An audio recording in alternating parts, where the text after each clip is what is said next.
Hello students, मैं आप लोग को ग्रामर की स्टडी में सेंटेंस के पार्ट तक दिखाया था। सेंटेंस में कितने भाग होते हैं, लेकिन प्रत्येक सेंटेंस में दो भाग होता है, जो सब्जेक्ट और प्रेडिकेट। अब मैं सब्जेक्ट के पार्ट को दिखाने जा रहा हूँ। ध्यान से आप लोग देखिएगा।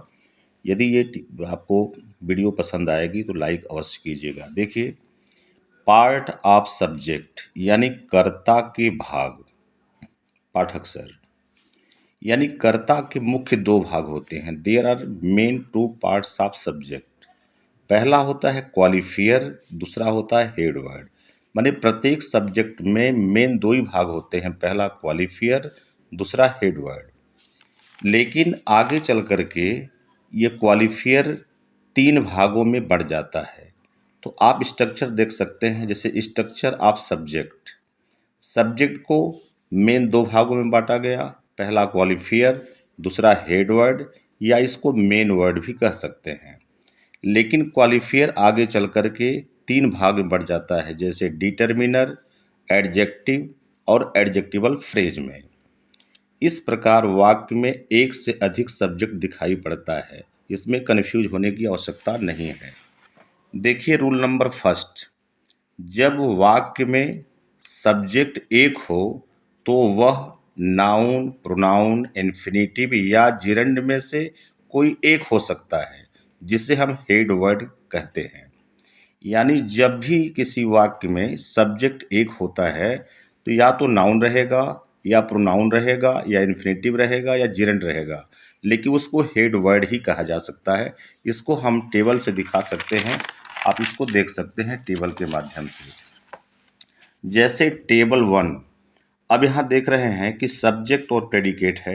सब्जेक्ट अकेला है, जैसे Ram sings, he sings, to swims, to swim is good, walking is good. इसमें राम नाउन है, ही प्रोनाउन है, टू स्विम इन्फिनेटिव है। जब किसी वर्ब से पहले टू लग जाता है, किसी भी मेन वर्ब से पहले टू आता है, तो वो इन्फिनेटिव कहलाता है। ये नाउन का काम करता है। और जब किसी वर्ब में आईएनजी लग जाता है तो जिरंड का काम करता है। तो आप देख रहे हैं कि इसमें एक ही आपका सब्जेक्ट आया है, लेकिन ये नाउन, प्रोनाउन, इन्फिनेटिव में से कोई हो सकता है, लेकिन उसको हम हेड वर्ड ही कहेंगे। यानी जब नाउन अकेला होगा तो उसको हेड वर्ड कहा जाएगा। अब रूल नंबर 2 में देख रहे हैं कि जब सब्जेक्ट वाक्य में दो दिखे या दो हो तो पहला क्वालिफायर हो जाता है, दूसरा हेड वर्ड हो जाता है। क्वालिफायर हेड वर्ड दो में बढ़ जाता है। तो टेबल से देख सकते हैं कि जैसे सब्जेक्ट है, इस सब्जेक्ट में दो पार्ट हो गए, क्वालिफायर और हेड वर्ड। इधर प्रेडिकेट का पार्ट है। तो ए बॉय, अब देख रहे हैं सेंटेंस में कि दो शब्द आया है, ए और boy. That girl, some boys. तो आप देख सकते हैं कि ए क्वालिफायर है, दैट क्वालिफायर है, सम क्वालिफायर है, और बॉय जो है हेड वर्ड है।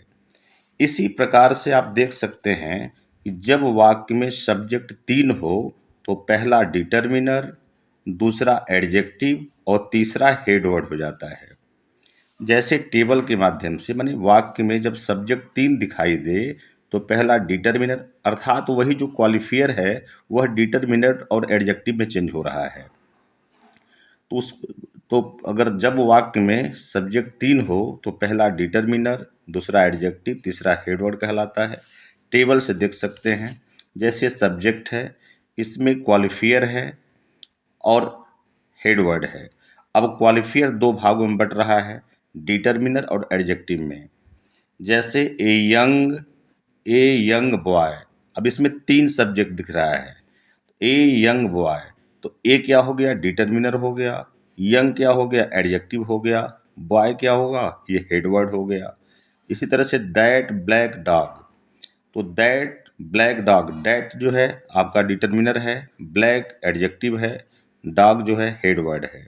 सम गुड बॉयज, सम डिटर्मिनर हो गया, गुड एडजेक्टिव हो गया, बॉयज हेड वर्ड हो गया। यानी यह क्वालिफायर जो है यही डिटर्मिनर और एडजेक्टिव में चेंज हो रहा है। इसमें कन्फ्यूज होने की जरूरत नहीं है कि सब्जेक्ट कहीं आ गया, यानी क्वालिफायर ही तीन खंडों में बढ़ जाता है। इसको हम दिखाने का प्रयास कर रहे हैं। अब उसके बाद रूल नंबर 4 में देखिएगा कि यदि सब्जेक्ट वाक्य में चार हो या चार दिखाई पड़े तो पहला डिटर्मिनर, दूसरा एडजेक्टिव, तीसरा हेड वर्ड और चौथा एडजेक्टिवल फ्रेज होता है, यानी क्रिया से पहले शब्दों का जो समूह होगा वह एडजेक्टिवल फ्रेज कहलाएगा। फ्रेज का अर्थ ही होता है कि एक से अधिक शब्दों का समूह वह हमेशा फ्रेज कहलाता है। तो यहाँ से आप टेबल नंबर 4 में देख सकते हैं कि सब्जेक्ट है, ये प्रेडिकेट है। अब सब्जेक्ट 4 खंडों में बटा हुआ है, डिटर्मिनर में, एडजेक्टिव में, हेडवर्ड में और एडजेक्टिवल फ्रेज में। जैसे my younger sun in room, अब इसमें 4 दिख रहा है, 1 2 3 4, 4 सब्जेक्ट दिख रहे हैं, लेकिन 4 नहीं है, ये केवल हेडवर्ड और क्वालिफायर है। जबकि क्वालिफायर 3 खंडों में बट गया है, जैसे डिटर्मिनर में, एडजेक्टिव में और एडजेक्टिवल फ्रेज में। हेडवर्ड तो ज्यों का त्यों है ही है। इस प्रकार आप टेबल को देख सकते हैं, नोट्स में मैंने दे दिया। इस प्रकार देख सकते हैं कि सब्जेक्ट मेन 2 हैं, पहला माने इस प्रकार देख सकते हैं सब्जेक्ट मेन 2 होते हैं, पहला क्वालिफायर यानी दूसरा हेडवर्ड, क्वालिफायर का विस्तार 3 हो जाते हैं। इस प्रकार देख सकते हैं सब्जेक्ट मेन 2 पर क्वालिफायर का विस्तार 3 हो जाता है। तो यानी कहने का अर्थ यह है कि वाक्य में सब्जेक्ट मेन 2 ही होता है, क्वालिफायर और हेडवर्ड। क्वालिफायर आगे चल करके डिटर्मिनर, एडजेक्टिव और एडजेक्टिवल फ्रेज में चेंज हो जाता है। इसको मैंने दिखाने का प्रयास किया हूँ। यदि ये आपको वीडियो पसंद आया हो तो उसको लाइक अवश्य कीजिएगा।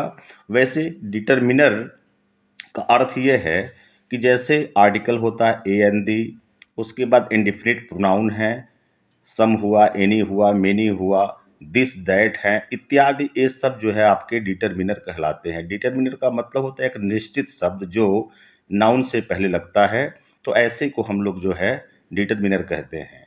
तो आपको मुख्य रूप से समझना है कि प्रत्येक सब्जेक्ट यानी every subject has 2 part, first qualifier and second headword, but qualifier divided into 3 parts, determiner, adjective and adjectival phrase. अब गाइज हमको समझ में आ गया होगा कि आप लोग अच्छे से समझ गए होंगे। यदि वीडियो पसंद आया हो तो इसको लाइक कीजिए। Thanks okay. अगले भाग में मैं प्रेडिकेट के बारे में चर्चा करूंगा। Thanks okay.